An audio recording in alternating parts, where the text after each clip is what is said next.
എൻ്റെ പ്രിയ സുഹൃത്തുക്കളെ, നിങ്ങൾ ആരെങ്കിലും ആരുടെയെങ്കിലും മരണ വീട്ടിൽ DJ സെറ്റ് ചെയ്തിട്ടുണ്ടോ? DJ എന്നാൽ ചില ആളുകളൊക്കെ നമ്മളത് ചെയ്യില്ല അല്ലേ? നിങ്ങളങ്ങനെ ചെയ്തിട്ടില്ല എങ്കിൽ നിങ്ങൾക്ക് ഔചിത്യബോധം എന്ന് പറയുന്നൊരു പരിപാടി ഉണ്ട് എന്നർത്ഥം. എന്താണ് പറഞ്ഞത്? ഔചിത്യബോധം എന്ന് പറയുന്ന പരിപാടി ഉണ്ട്. ചില ആൾക്കാർക്ക് ഈ ഔചിത്യബോധം എന്ന് പറയുന്ന പരിപാടി ഉണ്ടാവില്ല. അതാണ് നമ്മൾ വിമർശിക്കപ്പെടുന്നത് കേട്ടോ, വേറൊന്നുമല്ല. ഒരു വീഡിയോ കാണിച്ചു തരട്ടെ. നിങ്ങൾ അധികം ആരും കണ്ടിട്ടില്ലാത്ത, എന്നാൽ ഇന്നലെ ചർച്ചയാക്കപ്പെട്ട ഒരു വീഡിയോ ആണ്. ആ വീഡിയോ ഇതുവരെയായിട്ട് പുറത്തു വന്നിരുന്നില്ല, ഇന്നത് പുറത്തു വന്നിട്ടുണ്ട്. വീഡിയോ നോക്കൂ.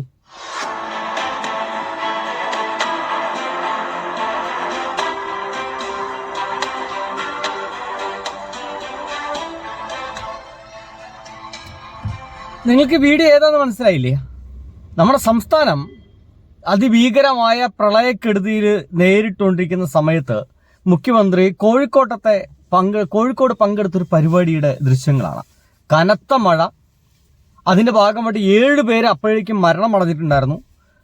ആ ഒരു മരണമടഞ്ഞ ദിവസം ഓഗസ്റ്റ് 1 ആണ് VD സതീശൻ ഇങ്ങനത്തെ ഒരു പരിപാടിക്ക് പങ്കെടുത്ത് കോഴിക്കോട് നമ്മുടെ മാളുണ്ടല്ലോ, ആ മാളിലെ ഒരു കോഫി ഷോപ്പ് ഉദ്ഘാടനത്തിനാണ് അദ്ദേഹം പോയത്. ഒന്ന് ആലോചിക്കുക, കോഫി ഷോപ്പ് ഉദ്ഘാടനം ചെയ്യാൻ പോകുന്നു, ബിരിയാണി കഴിക്കാൻ പോകുന്നു, സ്വർണ്ണക്കട ഉദ്ഘാടനം ചെയ്യാൻ പോകുന്നു, സിനിമ കാണാൻ പോകുന്നു.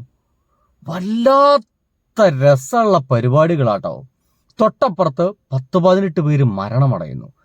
ഒരു ആദരാഞ്ജലിയെങ്കിൽ നേരുക എന്ന് പറയുന്ന ഒരു പരിപാടി ഉണ്ടല്ലോ, അതില്ല എന്നൊക്കെ പലരും പറയുന്നുണ്ട്.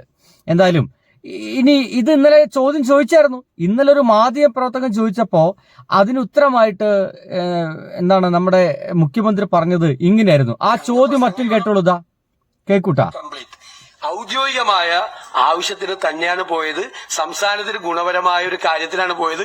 ഒരു രൂപ ഈ സർക്കാരിന് അതുകൊണ്ട് നഷ്ടമുണ്ടായിട്ടില്ല. 1 രൂപ വെറുതെ വാടകയ്ക്ക് എടുത്ത് മാസം 80 ലക്ഷം രൂപ കൊടുത്തിരിക്കുന്ന സാധനമാണ് ഉപയോഗിച്ചത്. ഞാൻ പറയട്ടെ, അന്ന് സംസാരിക്കല്ലേ പ്ലീസ്.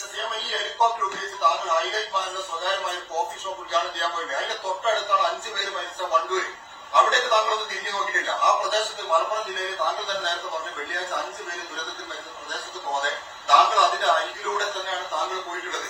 കൈപ്പൂർ വിമാനത്തോടെ അവിടെ നിങ്ങൾക്ക് ഇറക്കി ആ വണ്ടൂരിൽ പോയി ആ കുടുംബത്തെ നിങ്ങൾക്ക് കാണാമായിരുന്നു. അങ്ങ് ഇവിടെ വന്നിരുന്ന പ്രസംഗിക്ക് വേറെ ഏതെങ്കിലും ചോദ്യം കണ്ടില്ലേ? അങ്ങ് ഇവിടെ വന്നിരുന്ന് പ്രസംഗിക്ക്, വേറെ ഏതെങ്കിലും ചോദ്യം ഉണ്ടെങ്കിൽ വന്ന് പറയേ. ഇതാണ് പരാജയം സുഹൃത്തുക്കളെ.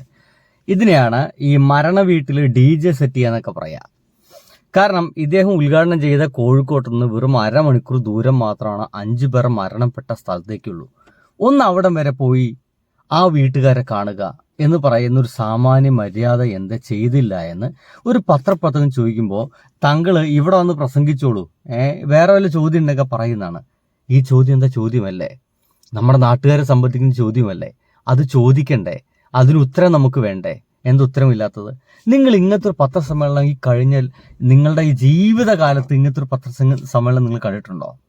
ചോദ്യത്തിന് പകരമായിട്ട് അങ്ങോട്ട് ചോദ്യം ഇടുക, പരിഹസിക്കുക. പിണറായി വിജയൻ പട്ടിണി കെടുക്കായിരുന്നു അല്ലേ അന്ന് എന്ന് പരിഹസിക്കുക. എജാതി പരിഹാസങ്ങളാണ്. ഈ പരിഹാസമാണോ നമുക്ക് വേണ്ടത്? നമുക്ക് വേണ്ടത് ഒരു മുഖ്യമന്ത്രി എന്ന നിലയ്ക്കുള്ള ഓത്തന്റിക് ആയിട്ടുള്ള ഉത്തരങ്ങളല്ലേ? ഇനി അദ്ദേഹത്തിന്റെ ആ ഒരു ഉദ്ഘാടനം മുഴുവൻ നിങ്ങൾക്ക് കാണുന്ന ആഗ്രഹം ഉണ്ടായിരിക്കും, കണ്ടോളൂ.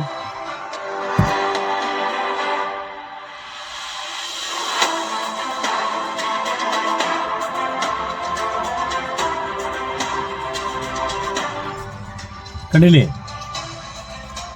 ഉദ്ഘാടനം ചെയ്യുന്നു, ചിരിക്കുന്നു, കളിക്കുന്നു. ആ കോഴിക്കോട് നിന്ന് ഒരു അരമണിക്കൂർ ദൂരം മാത്രമാണ് ഈ പറയുന്ന മരണപ്പെട്ടവരുടെയൊക്കെ വീടുകളിലേക്ക് ഉള്ളൂ എന്നുള്ളതാണ്. എന്നിട്ട് അവിടെ ഒന്നും പോവാതെ അദ്ദേഹം വന്നിരിക്കുന്നു. എന്നിട്ട് ആ ഒരു ചോദ്യം ചോദിച്ച സമയത്ത് അതിനെ വളരെ വൃത്തിയായിട്ട് ന്യായീകരിക്കുന്നു. നമ്മുടെ സോഷ്യൽ മീഡിയയിൽ ഈ കോൺഗ്രസ്സുകാർ ഹാൻഡിൽ ചെയ്യുന്ന മേഖലയിൽ മുഴുവൻ കാണുന്നത് ഇതൊരു ആഘോഷമായിട്ടാണ്. എനിക്ക് അത്ഭുതം തോന്നിപ്പോയി. ഇതെങ്ങനെയാണ് ഒരു ആഘോഷമാവുന്നത്? പിണറായി വിജയനെ തേച്ചൊട്ടിച്ചു VD സതീശൻ. എന്ത് തേച്ചൊട്ടിക്കല്? ഇപ്പൊ അവർക്ക് സത്യം പറഞ്ഞാൽ അങ്ങനെയൊക്കെ ഓരോന്നൊക്കെ പടച്ചിറക്കുന്നുണ്ടെങ്കിൽ അവരുടെ മനസ്സിന്റെ ഉള്ളിൽ ഉണ്ടായിരിക്കും നമ്മളിപ്പോ കുടുങ്ങിപ്പോയാലോ പടച്ചോനെ എന്നുള്ളത് അല്ലേ? നിങ്ങളൊന്ന് ആലോചിച്ച് നോക്കി. ഇന്നിപ്പോ എന്തൊരു മഴയ്ക്കൊരല്പ ശമനം കാണാനുണ്ട്. അങ്ങനെ തന്നെ നിന്നോട്ടെ. പ്രളയത്തിലേക്കൊന്നും എത്താതിരിക്കട്ടെ. ഞാനൊക്കെ സത്യം പറഞ്ഞാൽ അങ്ങനെ വിചാരിച്ചു. ഞാനൊരു വിശ്വാസിയും മറ്റൊന്നുമല്ല. പക്ഷേ ഞാനിതിങ്ങനെ ആഗ്രഹിക്കുന്നു. പ്രളയം എന്ന് പറയുന്ന അന്നത്തെ ആ ഒരു 2018 പ്രളയത്തിന്റെ അവസ്ഥയിലേക്കൊന്നും എത്തല്ലേ. ഇപ്പൊ തന്നെ ക്യാമ്പുകളിലേക്ക് കുടിക്കാൻ വെള്ളമില്ല, കറണ്ട് ഇല്ല, ഭക്ഷണമില്ല. എന്നിട്ട് ക്യാമ്പുകളിൽ ഒരു പ്രശ്നമില്ല എന്ന് അതൊന്നും സന്ദർശിക്കാതെ ഇവിടെ ഇരുന്നാണ്ട് വിളിച്ചു പറയാന്നേ. എനിക്ക് പറഞ്ഞൂടെ കേരളത്തിൽ ഒരു കുഴപ്പമില്ല, ക്യാമ്പുകൾക്കൊന്നും ഒരു കുഴപ്പമില്ല എന്ന് എനിക്കും വിളിച്ചു പറയാം.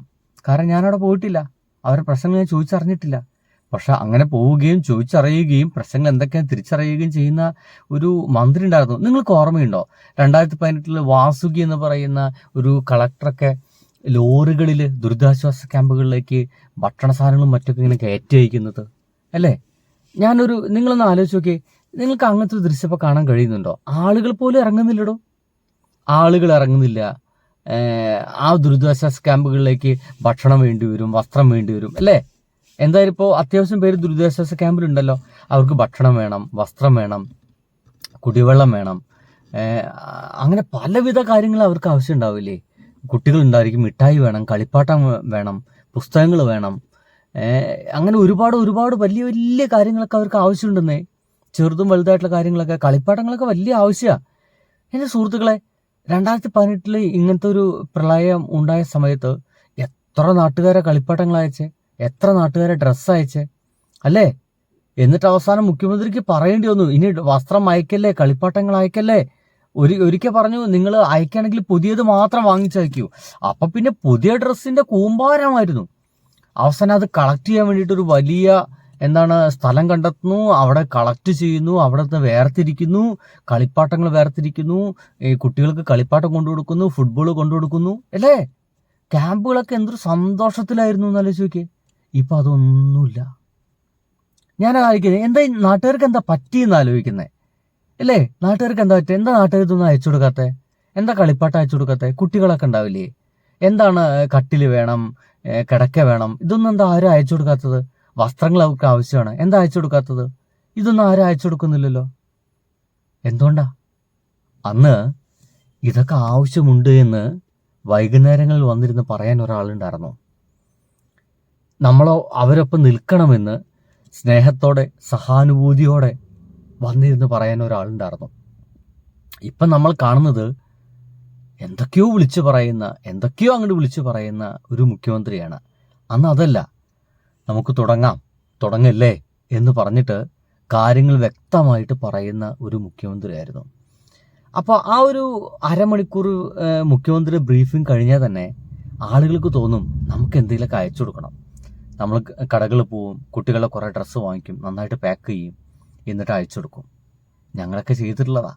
ഇപ്പം അതൊന്നും ചെയ്യാൻ തോന്നാത്തത് എന്തുകൊണ്ടാണെന്ന് വെച്ച് കഴിഞ്ഞാൽ അങ്ങനെ ആവശ്യങ്ങളൊക്കെ അവിടെ ഉണ്ട്, നമുക്ക് മനസ്സിലാവുന്നില്ല, എന്താണ് അവിടെ നടക്കുന്നതെന്ന് അറിയുന്നില്ല, എല്ലാം ബ്ലാങ്കാണ്.